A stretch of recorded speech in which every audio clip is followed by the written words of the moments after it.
پہلے واقعے کی وجہ.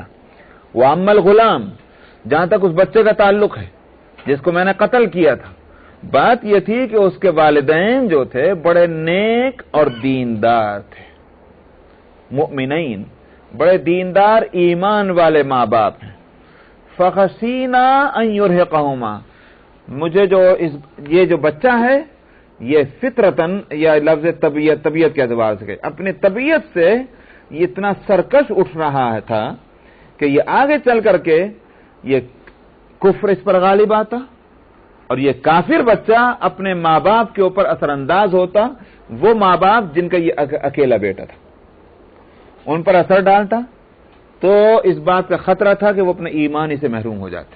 اس کی محبت میں یہ تھے وہ حالات اور یہ تھے وہ آثار. اس لیے کیا ہوا، ارادہ یہ ہوا کہ یہ بیٹا نہ رہے، اللہ میاں اس کے بدلے میں کوئی اور بیٹا جو ماں باپ کے لیے تسلی کا سامان بن سکے، ماں باپ کی خدمتگار ہو، ماں باپ کی آنکھوں کی ٹھنڈک ہو، وہ بچہ اللہ تعالیٰ ان کو دے دیں اور اس بچے کی تکلیف میں مبتلا نہ رہیں. تو اس لیے ہم نے اس کو قتل کر دیا. میں ابھی صرف وہ اتنی بات بتلا رہا ہوں کہ جس کو یہاں قرآن کھول رہا ہے. ضرورت ہوئی تو پھر انشاءاللہ آخر میں ایک اجمالی میں اس پر ریویو کروں گا. تو فرمایا کہ جہاں تک اس غلام کا تعلق ہے، فرمایا کہ اس کے ماں باپ ایمان والے ہیں. ہمیں ڈر ہوا اس بات کا کہ یہ بچہ اپنی سرکشی اور کفر کے ساتھ ان والدین کے اوپر غالب آ جائے گا اور اپنی محبت میں ان کو مغلوب کر دے گا. فَأَرَدْنَا أَن يُبْدِلَهُمَا رَبُّهُمَا خَيْرًا مِّنْهُ زَكَاةً وَأَقْرَبَ رُحْمًا. تو ہم نے اس بات کا ارادہ کیا کہ ان کا رب، کن کا رب؟ ان کے والدین کا، ماں باپ کا رب یعنی اللہ، اس بچے سے بہتر بدلے میں صاف ستھرا اور محبت کے اعتبار سے زیادہ جو ان سے لگاؤ رکھنے والا ہو، ایسا بچہ اللہ تعالیٰ اس کو دے دیں، ان والدین کو. دوسرا واقعے کی وجہ معلوم ہو گئی. وَأَمَّا الْجِدَارُ، تیسرا واقعہ ہوا تھا دیوار کا.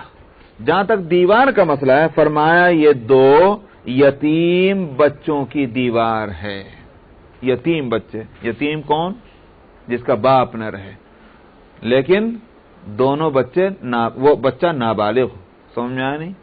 اگر بچہ بالغ ہو جائے تو پھر یتیم نہیں کہتے اسے، یتیم کہتے ہی ہیں اس بچے کو کہ جو نابالغ ہو اور باپ کا سایہ سر پہ نہ ہو. تو فرمایا کہ لِغُلَامَيْنِ یتیمَيْنِ فِی الْمَدِینَہ، اس شہر کے اندر 2 بچے جو یتیم ہیں، یہ دیوار ان کی تھی. وَكَانَ تَحْتَهُ كَنْزٌ لَهُمَا، اور اس دیوار کے نیچے ایک خزانہ تھا ان بچوں کا. تو اب اگر دیوار گر جاتی خزانہ باہر آ جاتا. بچے جو ہیں اس خزانے کی حفاظت نہ کر سکتے، وہ نہ جانتے کہ اس خزانے کو کس طرح بچایا جائے اور کس طرح اس کو استعمال کیا جائے. سمجھ میں آیا؟ وَكَانَ أَبُوهُمَا صَالِحًا، اور ان یتیم بچوں کے ماں باپ جو تھے وہ بڑے نیک تھے، نیک بندے تھے. تو کیا ہوا؟ فَأَرَادَ رَبُّكَ، تیرے رب نے اس بات کو چاہا کہ یہ دونوں بچے اپنے جوانی کو پہنچیں اور اپنے خزانے کو وہاں سے نکال لیں. رحمتم من ربک، یہ تمہارے رب کی مہربانی ہے کہ اس نے یہ انتظام فرمایا. یہاں سے ایک نقطہ بتا دوں، اور وہ مفسرین اور علماء یہ کہتے ہیں کہ یہ اللہ تعالیٰ نے یا خضر علیہ السلام نے جو کچھ کیا اس دیوار کے تعلق سے، اس سے یہ بات معلوم ہوئی کہ اہل ایمان کے ساتھ اللہ تعالیٰ کا معاملہ بڑا خاص ہوتا ہے. سمجھ میں آیا؟ ماں باپ ایمان والے ہیں، ان کی نابالغ اولاد کے جو بظاہر بے سہارا ہے، اللہ تعالیٰ نے ان ماں باپ کے ایمان کی وجہ سے ان بے سہارا بچوں کے لیے ایک سہارے کا انتظام کیا. سمجھ میں آیا؟ یہ تو اللہ کی طرف سے ہوا. اور خضر علیہ السلام نے جو کچھ یہ کیا، اس سے یہ بات سامنے آئی، اس طرف توجہ ہوتی ہے کہ جو اہل ایمان ہیں، اہل تقوی ہیں، اہل علم ہیں، اہل دیانت ہیں، ان کے ساتھ تو خدمت کا معاملہ ہونا ہی چاہیے، ان کی اولاد کے ساتھ بھی خدمت کا معاملہ ہونا چاہیے، ان کی نسبت کی وجہ سے، ان اہل ایمان کی نسبت کی وجہ سے. اسی لیے یہ ہے کہ علماء کی اولاد کی خدمت ہونی چاہیے، متقی اور پرہیزگار بزرگوں کی اولاد کی بھی خدمت ہونی چاہیے، الا یہ کہ وہ اپنی سرکشی میں اور برائی میں کھلے طور پر اتنے دور چلے جائیں کہ بھئی ان کا رستہ الگ ہو جائے، ماں باپ کا رستہ الگ ہو جائے، تو پھر بے شک پھر تو ان کی رعایت نہیں ہوگی، لیکن جب تک ایسی صورت نہ ہو ان کی خدمت ہو. کیوں؟ اس لیے کہ ان کی نسبتوں کا احترام ہے. اس سے یہ نقطہ نکلتا ہے. تو فرمایا کہ وَكَانَ أَبُوهُمَا صَالِحًا، اور ان کے ماں باپ نیک تھے. فَأَرَادَ رَبُّكَ أَن يَبْلُغَا أَشُدَّهُمَا وَيَسْتَخْرِجَا كَنزَهُمَا، تمہارے رب نے اس بات کو چاہا کہ وہ پہنچ جائیں دونوں بچے اپنی جوانی کو. اشد شدید کی جمع ہے، شدت سختی کو کہتے ہیں.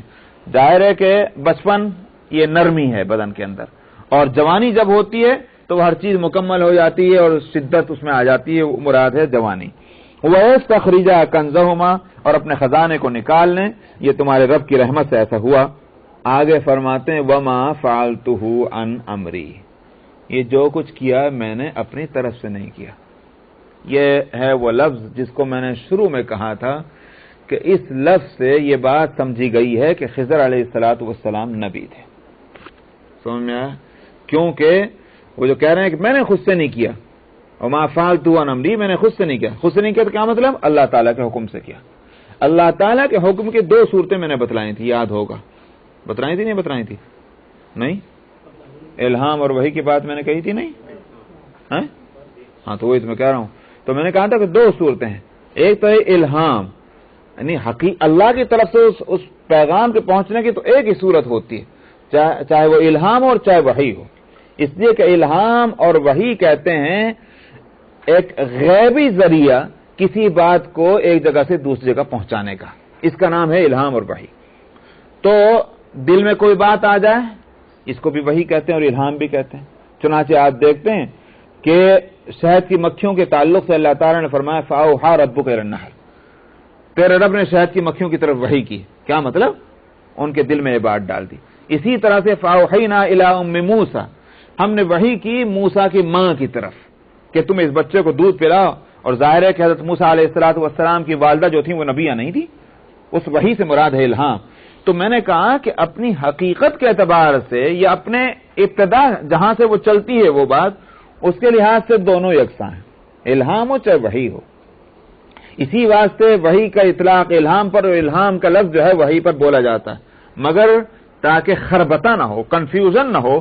آگے چل کر کے علماء امت نے وحی کا لفظ خاص کر دیا انبیاء علیہ السلام تک اللہ کی طرف سے آنے والی بات کے لیے، اور الہام کا لفظ خاص کر دیا متبعین انبیاء جو ہوتے ہیں متقی اور پرہیزگار، اگر ان کے پاس غیبی طور پر کوئی خبر اللہ کی طرف سے آئے، چاہے دل میں القاہی کیوں نہ ہو، جس کو ہم دل میں کسی بات کو آ جانا کہتے ہیں، تب اس کو الہام بولتے ہیں، تاکہ یہ فرق رہے کہ یہ انبیاء کی بات ہے اور یہ اولیاء کی بات ہے. بات سمجھ میں آئی؟ تو میں نے کہا کہ یہاں خضر علیہ السلام نے اگر خود سے یہ کام نہیں کیا جیسے وہ کہہ رہے ہیں، اس کا مطلب یہ کہ اللہ کے فرمانے سے ہوا. تو اللہ کی طرف سے فرمانا جو ہے یہ تو وہ الہام ہو، یعنی ایک چونکہ ولی ہے مثلا، اور یا پھر وحی ہو کہ نبی ہیں. لیکن مسئلہ جو ہے وہ یہ ہے کہ جو کام کیے گئے ہیں، چاہے تو کشتی کا توڑنا ہو اور چاہے اس بچے کا قتل کرنا ہو، کم سے کم یہ دو کام تو ایسے ہیں کہ ان کو خلاف شریعت کہا جائے گا ظاہری طور پر. تو خلاف شریعت کوئی کام کوئی ولی اپنے الہام کی بنیاد پر نہیں کر سکتا. یہ متفقہ مسئلہ ہے. کیا ہے مسئلہ؟ کہ کوئی ولی یہ کہے کہ مجھے چونکہ الہام ہوا ہے لہذا میں ایک کام کر رہا ہوں تو وہ خلاف شریعت کام ہو، اس کی اجازت نہیں ہے. اس پر فقہائے امت کا اتفاق ہے. ولی اپنے الہام پر عمل اس صورت میں کر سکتا ہے کہ وہ بات وہ خلاف شریعت نہ ہو، پیغمبر کی تعلیمات کے خلاف نہ ہو. یہ بات تو یہ تو خلاف شریعت ہے دیکھنے کے اعتبار سے، لہذا یہ الہام نہیں ہے، یہ وحی ہے. یعنی نبی ایسا کر سکتا ہے کہ دوسرے نبی کے حکم کے مطلب اس کے فیصلے اور اس کے حکم اور اس کے مسئلے کے خلاف کرے، اس لیے کہ خود نبی ہے. یہ نبی دوسرے نبی کو فالو نہیں کرے گا، یہ ضروری نہیں ہے. اس لیے سمجھا گیا کہ خضر علیہ السلام نبی تھے. اچھا صاحب، اور میں بتلا چکا ہوں کہ دو علوم ہیں، ایک علم شریعت اور ایک علم تکوین. خضر علیہ السلام نے جو کچھ کیا یہ دراصل یہ اس طرح کی چیزیں جو فرشتے کرتے رہتے ہیں. اب مجھے بتلائیے کہ آج کا موسم جیسا بھی ہے آپ کے سامنے ہے، کل کا موسم کیسا تھا وہ آپ کے سامنے. مجھے ذرا اس کی سائنٹیفک حکمت بتلا دیجئے یا شرعی کوئی حکمت بتلا دیجئے، کل موسم ایسا کیوں تھا اور آج ایسا کیوں ہے. بات سمجھ آ رہی؟ کوئی بتلا سکتا ہے اس کی حکمت؟ نہیں. اور واضح طور پر میں بات کرتا ہوں، ایک بچہ ہے جو تندرست ہے، توانا ہے، ہنس رہا ہے، بول رہا ہے، کھیل رہا ہے، کھا رہا ہے، پی رہا ہے، شام کو اس کو بخار ہو جاتا ہے، طبیعت خراب ہو جاتی ہے، سمجھا؟ نہ کھانے کا رہتا ہے نہ پینے کا رہتا ہے، پورا گھر اس کی وجہ سے پریشان ہے۔ کوئی شرعی یا عقلی کوئی حکمت اور یہ جو کچھ ہے اللہ کی طرف سے ہے کہ نہیں؟ بھئی تندرست بچہ بیمار ہو گیا، یہ اللہ کی طرف سے ہے کہ نہیں؟ کوئی اس کی وجہ، کوئی ریزن شرعی کوئی بتلا سکتا ہے؟ نہیں بتلا سکتا، سمجھ میں آیا؟ سوائے اس کے کہ ہم یہی کہہ سکتے ہیں اس کی حکمت کو اللہ جانے۔ بات سمجھ میں آئی نہیں؟ بات اس لیے کہ جو کچھ ہو رہا ہے وہ اللہ کے کرنے سے ہو رہا ہے، اللہ کے فیصلے سے ہو رہا ہے، اور اس کی حکمتوں کو اللہ ہی جانتا ہے۔ تو ٹھیک یہی بات ہے، اسی راز کو یہاں کھولا گیا ہے۔ کس راز کو؟ کہ جو کچھ دنیا میں ہو رہا ہے، اس دنیا میں یہ ہونا یہ اللہ کی طرف سے ہے۔ تمہاری نظر اسباب کے ظاہر پر ہے، باطن کے اندر نہیں ہے، سمجھ میں آیا؟ اس کے لیے سوائے اس کے کہ تم یہی کہہ سکتے ہو کہ اللہ جانے اس کی حکمتوں کو، نہ صرف یہ بلکہ یہ کہ اللہ کا یہ نظام ہے بھی واقعتاً حکمتوں کے ساتھ، چنانچہ اس کی حکمتیں بتلا دی گئیں۔ اب اگر یہ حکمتیں نہ بتلائی جاتی، مجھے بتلا دیجئے کہ اس بچے کے قتل کی کیا وجہ ہو سکتی تھی؟ کوئی وجہ نہیں، بچے کے اس قتل کی کوئی وجہ نہیں بتلائی جا سکتی سوائے اس کے کہ اللہ تعالیٰ نے بتلایا یا خضر علیہ السلام نے اللہ کے فرمانے سے بتلایا کہ اس بچہ جو ہے یہ آگے چل کر ایسا ہونے والا ہے۔ اللہ تعالیٰ نے مومنین کا ایمان، آپ کہیں گے صاحب ایمان کی وجہ سے اللہ میاں نے ایک بچے کو قتل کروا دیا، سمجھ میں آیا؟ ارے صاحب دراصل ہم ایمان کی قیمت کو نہیں سمجھتے، سارا مسئلہ یہ ہے۔ ایمان ہی کے واسطے تو، ایمان کے تحفظ کے واسطے تو ساری جنگیں لڑی گئی۔ یہ جنگیں جو ہوئی ہیں وہ کس لیے ہوئی ہیں؟ ایمان کی حفاظت کے لیے نہ ہوئی نا، سمجھ میں آیا؟ دوسروں کا ایک نقطہ بتلا دوں میں، کافروں کو قتل کرنے کے لیے نہیں، جنگیں جو ہیں کافروں کو قتل کرنے کے لیے نہیں بلکہ مومنین کے ایمان کو بچانے کے لیے۔ یہ لفظ یاد رہے گا جو میں کہہ رہا ہوں۔ جہاد کی حکمت کیا ہے؟ جہاد کی حکمت کافروں کو کفر کی سزا دینا نہیں ہے، کافروں کو کفر کی سزا اللہ دیں گے، ہم کہیں دیں گے؟ پھر جہنم اور جنت کیوں رکھی اللہ نے؟ پھر کافروں کو سزا، جیسے اہل ایمان کو جزا جنت ہے، ایسے کافروں کے کفر کی سزا جہنم ہے۔ تو ہمیں نہ مومنین کے ایمان کی جزا ہم کو دینی ہے دنیا میں، اسی طرح کافروں کے کفر کی سزا بھی ہم کو نہیں دینی دنیا میں۔ تو یہ سارے جہاد جو کچھ کیے گئے یا ہو سکتے ہیں، یا جہاد کی جو بھی اس کی حکمت ہے، اس کے سوا اور کچھ نہیں کہ جو مومنین ہیں ان کے ایمان کو کافروں کے کفر سے بچایا جائے۔ چنانچہ آپ دیکھتے ہیں کیا ہے مسئلہ شرعیہ جہاد کے تعلق سے۔ آپ چلیں کسی ملک میں جائیں، تبلیغ کریں، دین پہنچائیں ان کو، دو ہی صورتیں ہیں، وہ مان لیتے ہیں تو آپ کیا کریں گے؟ نہیں بھائی تم تو ایسے ہو، ہم تو ماریں گے تمہیں، ظاہر ہے نہیں، بلکہ یہ پھر تو تمہارے کیا ہے، وہ تمہارے بھائی ہو گئے۔ اگر نہیں مانتے تو پھر ان سے کہا جائے کہ ٹھیک ہے تم اپنے مذہب پہ رہو، ہم اس نظام کو چلائیں گے اور تمہاری جانوں اور تمہارے مالوں کی حفاظت کریں گے، اس کا ٹیکس جو ہے وہ ہم کو دیتے رہنا۔ یہ ٹیکس کہاں کا ہے؟ جان اور مال کی حفاظت کے انتظام کا، جس کو شریعت میں جزیہ کہا جاتا ہے۔ جزیہ کے معنی کیا ہے؟ جان اور مال کی حفاظت کا ٹیکس۔ ظاہر ہے کہ یہ معقول بات ہے۔ اگر یہ بھی نہیں دیتے تب اس کے معنی کیا ہے؟ تم شرارت کرنا چاہتے ہو، کہ نہ تم اسلام قبول کرتے ہو، نہ تم اس نظام کو قائم ہونے دینا چاہتے ہو جس کے تحت ہم بھی رہ سکیں اور تم بھی رہ سکو، ہم ایمان کے ساتھ رہ سکیں اور تم کفر کے ساتھ رہ سکو۔ جب تم اس کے لیے بھی تیار نہیں، اس کا مطلب یہ تم شرارت پر آمادہ ہو۔ تو پھر ہم کو یہ نظام تو قائم کرنا ہے، آؤ تم اگر چاہو تو طاقت سے مقابلہ کر لو، ہم تو اس نظام کو یہاں قائم کریں گے۔ یہ ہے وہ جہاد۔ تو میں نے کہا کہ دراصل ایمان، مومنین کے ایمان کی حفاظت جو ہے وہ مقصود ہے، یہاں بھی یہی ہے۔ اللہ سبحانہ و تعالی نے اس بچے کی جان لینے کے جو حکم نافذ کیا، خضر علیہ السلام نے اس پر عمل کیا، دراصل اس کے والدین کے ایمان کو بچانا تھا۔ اور ظاہر ہے کہ جان جو ہے وہ ایمان کے مقابلے میں قیمتی نہیں بلکہ ایمان جان کے مقابلے میں قیمتی ہے۔ تو یہ ہے وہ نقطہ، اس لیے اب سمجھ میں آئے گی بات۔ اب ظاہر ہے کہ اگر اللہ تعالیٰ اس حکمت کو نہ بتلاتے تو اس کا قتل برا ہی تھا۔ تو میں اس کو تھوڑا سا اس بات کو بتانے کے واسطے لے کے چلتا ہوں ذرا سورہ کہف، جہاں بالکل شروع کا حصہ جو ہے آپ پڑھیں گے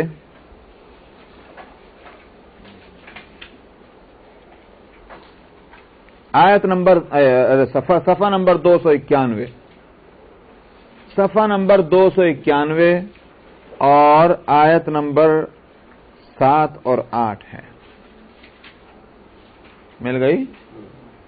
فرمایا کہ انا جعلنا ما علی الارض زینۃ لها لنبلوہم ایہم احسن عملا، ہم نے جو کچھ زمین پر ہے ہم نے اس زمین کے واسطے اس کو رونق کا سامان بنایا ہے، کیوں؟ تاکہ ہم تم کو آزمائیں تم میں کون ہے عمل کے اعتبار سے اچھا۔ کیا مطلب؟ کون تو وہ ہے جو اس رونق کی لپیٹ میں آ گیا، سمجھ میں آیا، اور ہمیں بھول گیا اور ہمارے فیصلوں کی حکمتوں کو پر اس کی نظر نہ گئی، اور کون وہ ہے کہ جس کی نظر حقیقت پر ہے وہ اس بھول بھلیا میں گم ہوا۔ وَإِنَّا لَجَاعِلُونَ مَا عَلَيْهَا صَعِيدًا جُرُزًا، لیکن یہ جو رونق ہے زمین کی یہ چند روزہ ہے، اس کے بعد جو کچھ اس زمین کے اوپر ہے ہم ان سب کو ختم کر کے اور ایک چٹیل میدان بنا دیں گے۔ تو آج کی تعمیر کل کو اس کی تخریب ہونی ہے، بات سمجھ میں آ رہی ہے؟ تخریب کس کو کہتے ہیں؟ ختم ہو جانا۔ معلوم ہوا کہ یہ دنیا کا مزاج ہے، اسی بات کو بتلانا ہے۔ بہار آتی ہے تو خزاں بدوش ہو کر، کیا مطلب؟ یعنی یہ نہیں ہے کہ بہار آنے کے بعد آپ کہیں واہ ماشاء اللہ اب ہریالی ہریالی، اب کبھی بھی یہ ہریالی جو ہے ختم نہیں ہوگی، غلط ہے، وہ دھوکے میں ہے وہ انسان کہ جو آج کی ہریالی کو دیکھ کر کے اور یہ سمجھے کہ یہ ہمیشہ کے واسطے۔ ہریالی اگر آئی ہے، اگر اسپرنگ ہے تو کل کو فال بھی آنا ہے، سمجھ میں آیا نہیں بات ہے؟ دنیا کا مزاج ہی یہی ہے۔ تندرستی ہے، کوئی شخص تندرستی پہ غرہ کرنے لگ جائے اور تندرستی کو یہ سمجھے کہ بس اب میرا کچھ نہیں بگڑنے والا ہے، دھوکے میں ہے وہ شخص۔ تندرستی کے ساتھ بیماری اور قوت کے ساتھ ضعف اور کمزوری لگی ہوئی ہے، اس کے ساتھ چلی آ رہی پیچھے پیچھے۔ یہ وہ حقیقتیں ہیں اس دنیا کی کہ جس پر ایک انسان کی نظر رہنی چاہیے، جس کی اس پر نظر ہوگی وہ کبھی دھوکے میں نہیں پڑے گا، راہ حق سے ہٹے گا نہیں۔ لیکن راہ حق سے ہٹنے والے کون لوگ ہوتے ہیں؟ جو دراصل موجودہ عارضی جو بات ہے اچھائی، اس پر فریفتہ ہو کر کے اور حقیقت کو بھول جاتے ہیں۔ آئی سمجھ میں نہیں؟ میں نے کہا کہ یہ جو شروع میں ایک دعویٰ کیا گیا تھا ان 2 آیتوں کے اندر، قصہ سنایا گیا اصحاب کہف کا، فوراً بعد آپ اب اگر صفحہ آپ نے پلٹا نہیں ہے تو آپ دیکھیں آیت نمبر 9 کو، وہیں صفحہ 291 میں جو میں نے آیتیں پڑھی ہیں، آیت نمبر 7 اور 8 کے بعد 9ویں آیت کیا ہے؟ 9ویں آیت ہے ام حسبت ان اصحاب الکہف والرقیم کانوا من آیاتنا عجبا۔ مل گئی نہیں آیت؟ فرمایا کہ تم کو یہ خیال ہے کہ اصحاب کہف اور رقیم کا واقعہ کچھ زیادہ عجیب ہے؟ سمجھ میں آیا کیوں کہا گیا؟ یہ اس لیے کہا گیا کہ تم ایک واقعے کو عجیب کہہ رہے ہو، یہاں تو بے شمار قدرت کے کرشمے بکھرے ہوئے ہیں، اگر غور کرو تو ہر جگہ عجیب عجیب نظر آئے گا۔ سمجھ میں آیا؟ یہ ہے وہ جو دعویٰ کیا گیا تھا کہ دنیا کا نظام جو ہے، دنیا میں رونق ہے اور اس رونق کے پیچھے جو ہے وہ تخریب ہے۔ سمجھ میں آیا؟ یہ ہے ہماری قدرت کا کرشمہ۔ اب اس کے لیے اصحاب کہف کو تم عجیب سمجھتے ہو، حالانکہ غور کیا جائے تو ہر جگہ پر عجیب نظر آئے گا۔ اور اس کے بعد اصحاب کہف کا واقعہ سنایا تفصیل کے ساتھ تاکہ پتہ چل جائے اصحاب کہف کی واقعے کی حقیقت کیا ہے۔ دیکھا جائے تو چمک دمک شہر، آرام کی زندگی، سمجھ میں آیا، عزت والا خاندان، وہاں سے کچھ نوجوان چلے ہیں، کہاں چلے ہیں؟ غار میں جا کے بیٹھ گئے۔ اللہ میاں نے کیا کیا؟ موت مسلط کر دی۔ نہیں بات یہ بھائی 300 سال تک جو ہے سوتے رہنا ایک قسم کی موت ہی تو ہے۔ زندگی اگر تعمیر ہے، موت کیا ہے؟ تخریب ہے۔ سمجھ میں آیا؟ لیکن اس میں حکمت کیا ہے؟ بتلایا گیا کہ اس تخریب کے اندر حکمت یہ ہے کہ اس تخریب کے ذریعے سے ان مؤمنین کے ایمان کو بچایا گیا۔ اگر ان کے ساتھ یہ انتظام نہ کیا ہوتا، کن کے ساتھ؟ اصحاب کہف کے ساتھ، تو بادشاہ کے ظلم کی نظر ہو جاتے کہ نہ ہو جاتے؟ اور پھر اس ظلم کی صورت میں یا تو یہ ہوتا کہ ان کو ایمان خیر بات کہنا پڑتا، اور یا پھر یہ کہ ان کو ظلم سہنا پڑتا۔ دیکھنے کے اعتبار سے تو ان کے اوپر نیند کا مسلط کیا جانا تخریب ہے، لیکن حقیقت کیا ہے؟ حقیقتاً دراصل ان کے ایمان کا بچاؤ ہے۔ تو اصل میں یہ بتلانا ہے کہ دنیا میں جو کچھ ہو رہا ہے یہ ایک اندھے کی لاٹھی نہیں کہ جو گھوم رہی ہے۔ کوئی بیمار ہو گیا اتفاق سے بیمار ہو گیا، سردی آ گئی اتفاق سے سردی آ گئی، کوئی غریب ہو گیا اتفاق غریب ہو گیا، نہیں، یہ ہماری آنکھوں کا قصور ہے۔ یہ اللہ کے فیصلے ہیں اور ہر فیصلے کے نیچے حکمتیں ہیں۔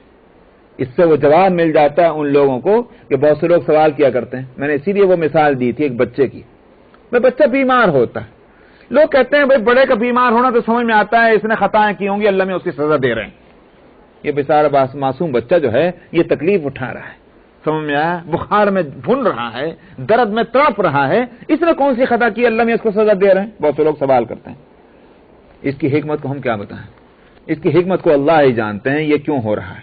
جیسے یہاں میں نے کہا کہ یہ بچے کا معاملہ اللہ تعالیٰ نے کر کے یہی بتلا دیا کہ تم نہیں سمجھتے تھے, اب ہمیں حکمت بتلانے کے بعد تم خود ہی فیصلہ کر لو کہ یہ اللہ کا فیصلہ معقول ہے کہ نہیں ہے. اس لیے دنیا میں جو کچھ تبدیلیاں ہو رہی ہیں ان تبدیلیوں کے جو راز ہے ان کو ان واقعات کے ذریعے سے بتلایا گیا ہے. تو فرماتے ہیں کہ وما فعلت امری, میں نے جو کچھ کیا یہ اپنی طرف سے نہیں کیا. ذالک تأویل ما لم تستطع علیہ صبرا, یہ ہے تفصیل اس کی ان باتوں کی جس پر تم صبر نہ کر سکے. یہاں اس واقعے کے اندر آپ دیکھیں کہ ایک طرف میں نے بتلایا تھا حضرت موسیٰ علیہ السلام کا ادب, یاد ہے کہ خضر علیہ السلام کو استاد بنایا تو کیسا ادب انہوں نے کیا شاگرد بن کر, ٹھیک ہے.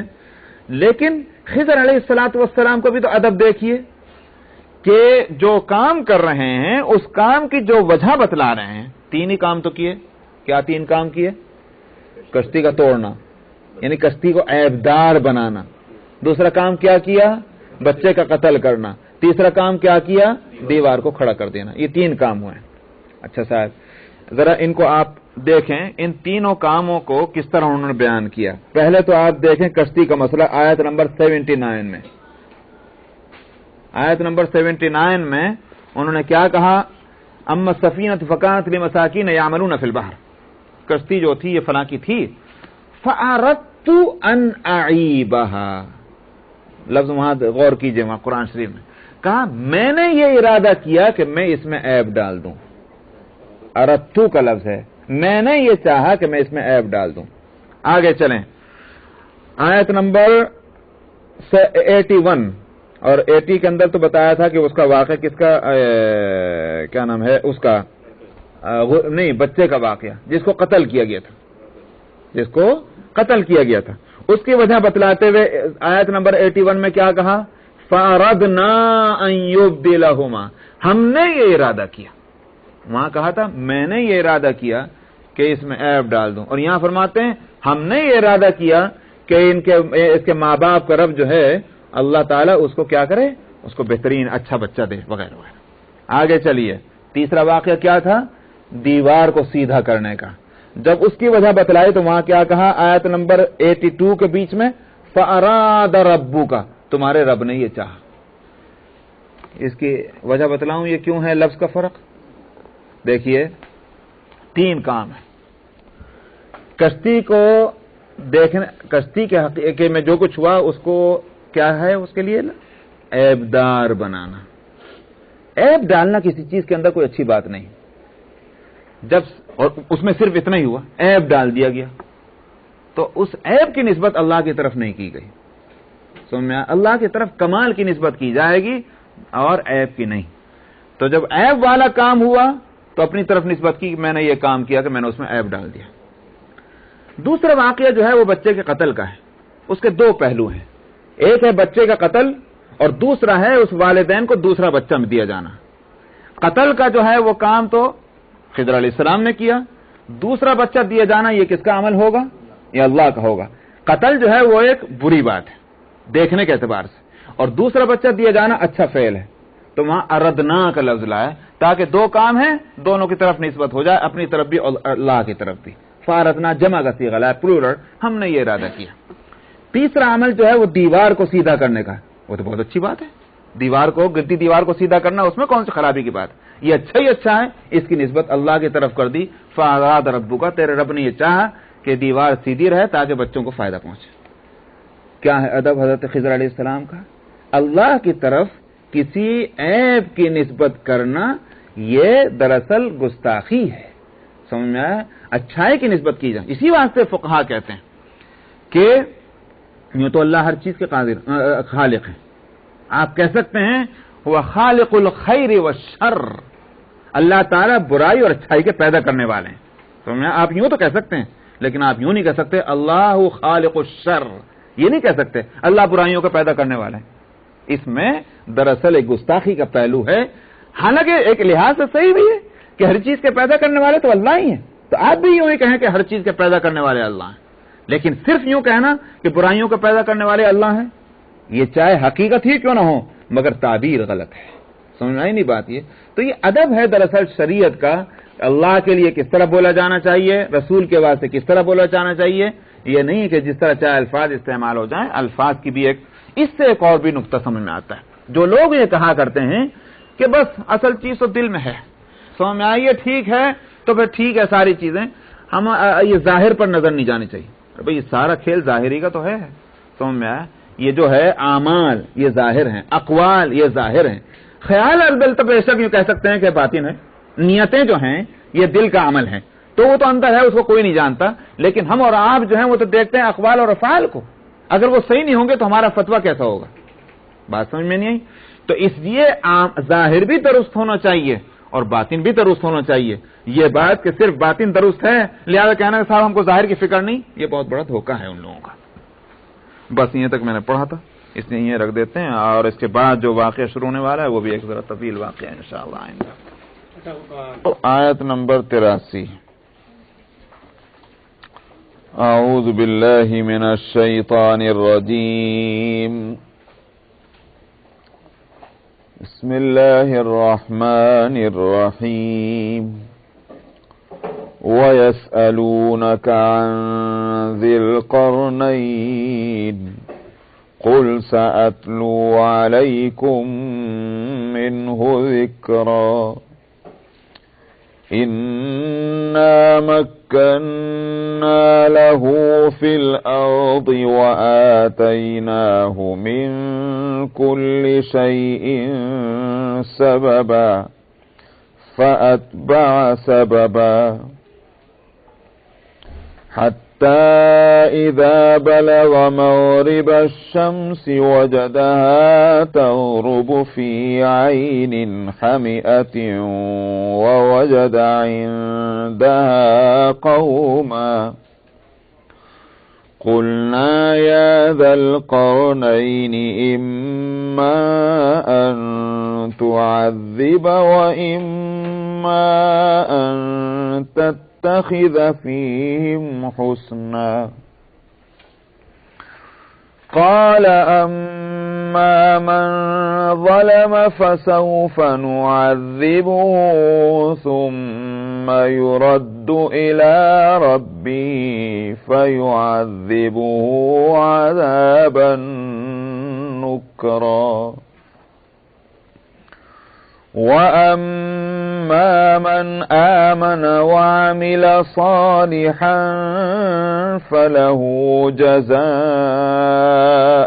الْحُسْنَى وَسَنَقُولُ لَهُ مِنْ أَمْرِنَا يُسْرًا. ثُمَّ أَتْبَعَ سَبَبًا حَتَّى إِذَا بَلَغَ مَطْلِعَ الشَّمْسِ وَجَدَهَا تَطْلُعُ عَلَى قَوْمٍ لَّمْ نَجْعَل لَّهُم مِّن دُونِهَا سِتْرًا. كَذَلِكَ وَقَدْ أَحَطْنَا بِمَا لَدَيْهِ خُبْرًا. ثُمَّ أَتْبَعَ سَبَبًا حَتَّى إِذَا بَلَغَ بَيْنَ السَّدَّيْنِ وَجَدَ مِن دُونِهِمَا قَوْمًا لَّا يَكَادُونَ يَفْقَهُونَ قَوْلًا. قَالُوا يَا ذَا الْقَرْنَيْنِ إِنَّ يَأْجُوجَ وَمَأْجُوجَ مُفْسِدُونَ فِي الْأَرْضِ فَهَلْ نَجْعَلُ لَكَ خَرْجًا عَلَىٰ أَن تَجْعَلَ بَيْنَنَا وَبَيْنَهُمْ سَدًّا. قال ما مكني فيه ربي خير فأعينوني بقوة أجعل بينكم وبينهم ردما آتوني زبر الحديد حتى إذا ساوى بين الصدفين قال انفخوا حتى إذا جعله نارا قال آتوني أفرغ عليه قطرا فما استطاعوا أن يظهروه وما استطاعوا له نقبا قال هذا رحمة من ربي فإذا جاء وعد ربي جعله دكا وكان وعد ربي حقا وتركنا بعضهم يومئذ يموج في بعض ونفخ في الصور فجمعناهم جمعا وعرضنا جهنم يومئذ للكافرين عرضا الذين كانت أعينهم في غطاء عن ذكري وكانوا لا يستطيعون سمعا أفحسب الذين كفروا أن يتخذوا عبادي من دوني أولياء إنا أعتدنا جهنم للكافرين نزلا قل هل ننبئكم بالأخسرين أعمالا الذين ضل سعيهم في الحياة الدنيا وهم يحسبون أنهم يحسنون صنعا أولئك الذين كفروا بآيات ربهم ولقائه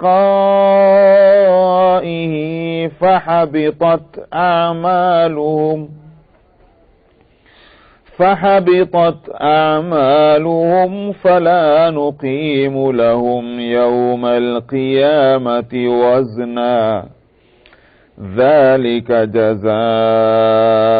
جزاؤهم جهنم بما كفروا واتخذوا آياتي ورسلي هزوا إن الذين آمنوا وعملوا الصالحات كانت لهم جنات الفردوس نزلا خالدين فيها لا يبغون عنها حولا قل لو كان البحر مدادا لكلمات ربي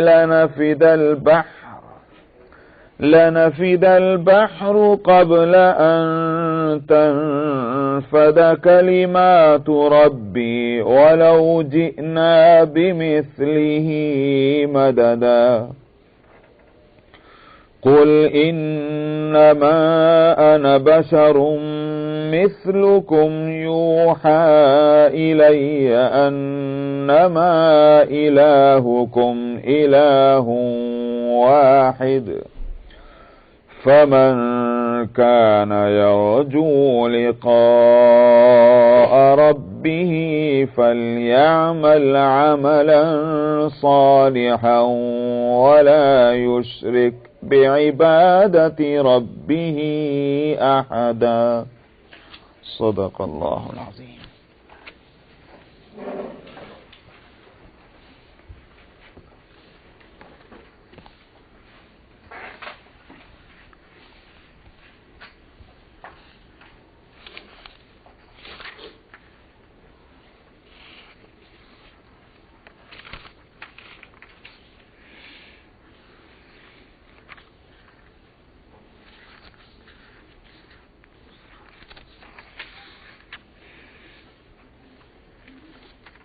اس صورت میں یہ ایک چوتھا واقعہ بیان ہو رہا ہے. یاد ہوگا پہلا واقعہ اس صورت میں اصحاب کہف کا تھا، جن کا نام، جس سے یہی صورت اس کا نام رکھا گیا سورہ الکہف.